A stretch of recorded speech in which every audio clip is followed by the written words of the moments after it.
Hi, how is everybody? My name's Diane Martino, and I talk about color and thoughts on color, how color heals. Color has a frequency like sound does, you know. So I really like color, and I correlate a lot of things to the chakras. I was thinking the other day that people should really think in color, like what you wear is going to affect you, and that I think that's pretty cool. So, yeah, so I hope everybody's doing good. And you caught my other two videos, the one on red and on green, which I thought were kind of interesting. And yeah, that's it. So today I want to talk about the color blue. So I have blue in this painting. This is another style of painting I do. It's really kind of interesting. It's layers of tissue on canvas. And then I do this watercolory thing. And yeah, it creates different layers, dimensions. That's how I look at it, like different dimensions. This is an angelic being that I'm just finishing up. But the being had so much blue around it. And I thought I'd use that for today's thing on blue. So I've been thinking about the energies and the emotions connected with blue and the frequency. I call it chakra color consciousness, because I believe our chakras, from being a yoga therapist for so many years, the chakras, movement, asana, and breath help to heal those parts of the body. You might have seen my other videos, the ABCs, asana, breath, and chakra color, to heal different aspects of your body. So the the fifth chakra is about our voice. It's about communication and resonance. And it's a very important aspect, because we're moving into the higher realms as we go up. Denser realms are first, second, third chakra, and then we're starting to move up into the more ethereal realms. So you want to speak your mind. So it's interesting. Think of the things that are blue that quell your voice these days, right? It's very interesting how those are blue. And creativity, right? Creativity has to be created and expressed through the throat chakra. So I used to think it was the second chakra, the orange chakra, because that's about it's about fertility and creating and birthing. But I was reading an interesting book, and it just said that to be birthed, you're not creating it; it happens. It's a natural formation. So I'm kind of stuck between the second and the fifth chakra. I'm going to go with that, and that's one thing I want to share too. Like, there are no rules. So these are things that have just been in place for hundreds of years, the chakras. So I'm just giving my thoughts on it. So also, it's the quality of air and ether. A lot of people don't say air. I choose to use part of it as air. And it's also about silence. So, sometimes needing to be still, be silent, and go within. And it's also about purification, right? We purify through the breath. Okay, so breathing, breath. So it's blue is about our voice in the world, and it's about sound, silence, and creativity. And this expression is a consciously created process. So most of the times when we speak, we're speaking from a conscious thought that occurred first. I know sometimes in light language, when we speak it, I don't speak it that much. I tend to, my light language comes out through here. I don't speak it that much, but that comes through. It's like a channeling for a lot of people. I know a lot of people who do it, friends, and speak to them. So we might feel the spark in the second chakra, which I have always thought, as I said before, of as creativity.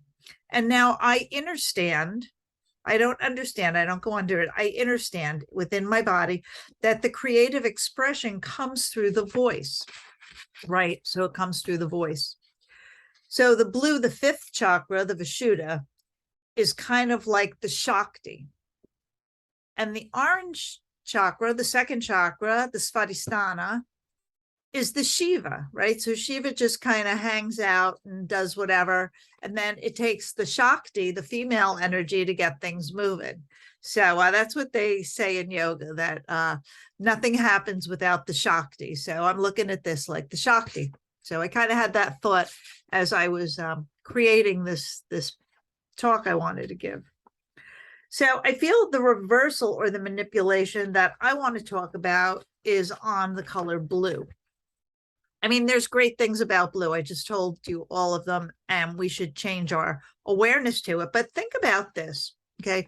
Just as a mental association that was created. So I feel the reversal or the manipulation I want to talk about in blue is the term the blues.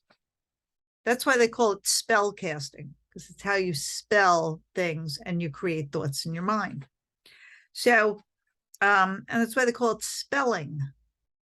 So a mental association or programming, of feeling sad and in a bad way about yourself or your situation in life.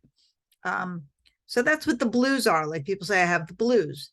So it was created, I'll get to that in a minute.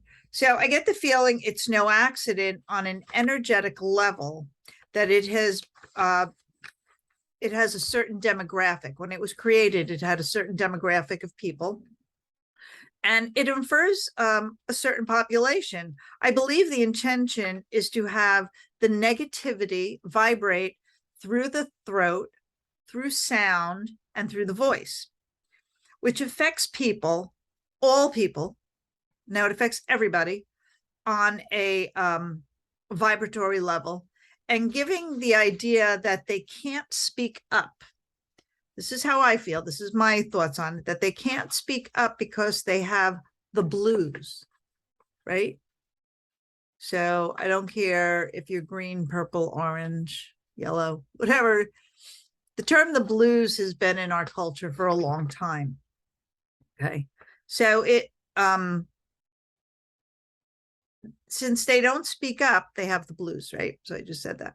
So here it is. It may have started in the South, but now it's universal.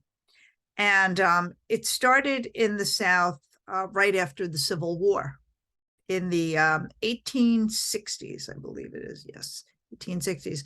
So the blues, unless they change the definition, they're changing a lot of definitions. When you think of it, and maybe you think of that, what I talked about, the programming, the blues. I have the blues. I'm in a blue mood. Yeah, it's a program. But blue, look at what blue is. Blue's like the throat chakra. So I always love the blues. I used to work in the music industry, and I've heard and seen a lot of really great blues back in the 80s. And I remember working a blues concert at Carnegie Hall one night, and John Lee Hooker and B.B. King was there, and used to hang out with Rufus Thomas back at the Lone Star back in the old days. But yeah, they were kept in a certain, they never rose to serious fame. Well, BB did, and it's blues. It's keeping that, you've heard the songs of the blues. If you haven't, it's good to listen to. I kind of like it, but sometimes you'll feel it anchoring you down. So I think that decades of blues singers using sound frequency have kept generations and millions of people, stemming from the South first, that's where it started, in the poor me, never get better, blah, blah, blah mindset, or intentional programming. So the blues began after the Civil War in the Deep South around 1860. And yeah, I thought that was really interesting to know where it comes from. So yeah, so just that little reversal, how words are used to have negative vibration. So we say it, we think it has a vibration, it vibrates in our throat, and it affects it. It's also our thyroid gland. So our chakras, each chakra is connected to a major organ, except for the root chakra. So always speak your truth and use tones and the spoken word for good of humanity, for the good of humanity, and to raise people up. So you can't change the past. However, we can actively and verbally talk ourselves into positive, powerful mindsets, and one where we lift each other up with sound. Like when you're happy, you're like, ah, when she says like, so you feel the tonality. The tonality is different in the body, and the body is a lot of water. It's like 80 something percent water, and it vibrates. So we want to stay positive. So we want to lift each other up with our voice, with creativity, and with the sound, and the different ways you express them, right? So think about how modern music is hijacked with frequency and or words in a negative way. And vibration is so powerful. In the future, we'll be healing with frequency, I believe. We heal with it now. Tuning forks, singing bowls, things like that. They actually resonate through the body, which is water. They vibrate, they clear. And anything not on a high frequency with the sound kind of hits the road, so to speak. So there are also seed sounds for each of the chakras, and I'll go through that one day. What you're chanted to raise, clear, and balance the chakras associated with the seed syllables. The repetition of chanting affects us on different ethereal levels and dimensions. So the impact that the body, mind, spirit, as it is, very powerful, can activate our health. It can activate our happiness and balance, in the most positive ways when we learn to work about it. So I'll talk about the seed syllables later, but I wanted to close and end with this from the Upanishads, right? This is like old Indian texts. And while I do that, just kind of gaze at the color blue. See if I can get a little closer. Slide you closer. You can see my dog Tushy on the back of the bed. She's sleeping. Got to do it while she's quiet. So gaze at the blue. Tune into your throat chakra. This is how I work with clients one-on-one. See what's going on with them, and then give them practices to do, whether it has to do with ABCs, asana, breath, color, chakra, generally all three, because they're all connected. There's an asana to go with the breathing practice, and the asana generally connects to a body part or a chakra energy. It's really kind of cool. So if you're interested, give me a call. I do one-on-ones online, in person, Skype. So gazing at the blue, just close your eyes and just listen. The essence of all beings is earth. The essence of earth is water. The essence of water is plants.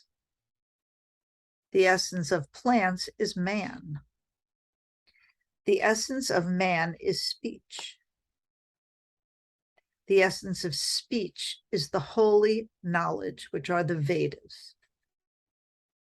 The essence of the Vedas is the Samaveda, which means word, tone, sound.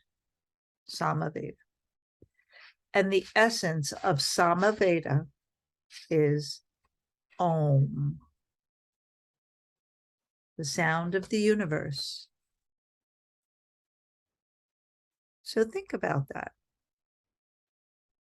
And the sound of Om, which I've been teaching for years, kind of broken up into 3 syllables to help vibrate upward.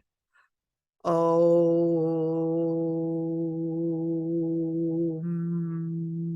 So the transition, and it's not Om, it's Om.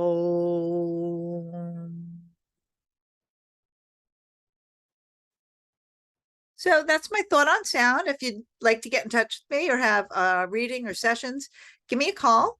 My information's down at the bottom, and I'm on Facebook and Instagram.